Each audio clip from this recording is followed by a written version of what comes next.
oldest organization in Denmark. So we've been at the table with many decisions. Some of them, we have so many, so I have to write it down, but some of them is, we've been with the heroin treatment. We have a good clinic in Denmark. We have been with methadone in the prisons before. If you're a user, they could throw you into jail and you have to sit there and be abstinent.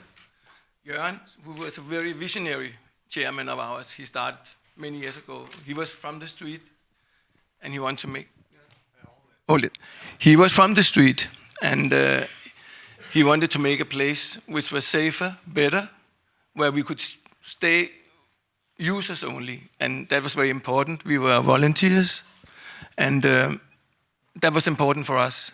There was only volunteers. And we were not judged by any other than ourselves, the way we treated each other. And it was good. We made it. We made a good place where people felt at home. And we have some nice rooms in Denmark now where people come on a daily basis. And because of Jørgen, Eva, his wife, and all those volunteers, we have been in the decisions of all. I need my glasses. Yeah. All right. I will talk a little bit about the current work the Borgerforeningen does, the Danish user organization. So since the drug scene has shifted towards cocaine 6 years ago, the Users Union made a response to that in this project, Project Pharmakon, which I am working with and have been working with for these 6 years, where we mainly distributed crack pipes all over the country. Right now we distribute about approximately 20,000 crack pipes a year all over Denmark. And a small union, but we provide these pipes for all the big, large consumption rooms in Denmark. And every pipe set we have is made and packed in the Drug Users Union by people who use drugs, and they are paid on this the social free card that Jesper explained that we have.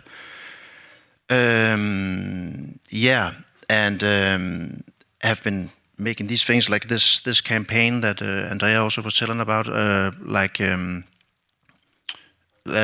about the police taking people's drugs, and everything is like grounded in user experiences. You know, like this is a problem. The police are taking our drugs. So what can we do to that? Then we made this project around it, and we see that people are using crack cocaine. The authorities are not really doing anything about it. So what's the need on the ground for the users? There was a big demand for pipes, so we applied for some money and got it, and have been able to do it for all these years. So that's some of the things I think that the users organization can do. Have the finger on the pulse about what has happened currently on the drug scene, and are able to respond rapidly. Also, So. Another thing we did was also we changed the language which we used in the public employees. They were very hard language before. They called us drug addicts and all, and now we are users and all these things. But it sounds crazy now. But in those days, 30 years back, it was a heroin epidemic in Copenhagen. I think many young people don't realize how much heroin there was in Copenhagen. We changed these things. We changed those things. And especially the languages and the understanding. We were at the table with many decisions were made over the years.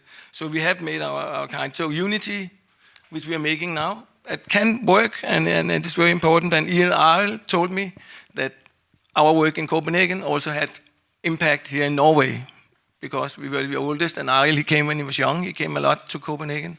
So it's nice to know that unity can work. So we are happy to be invited here.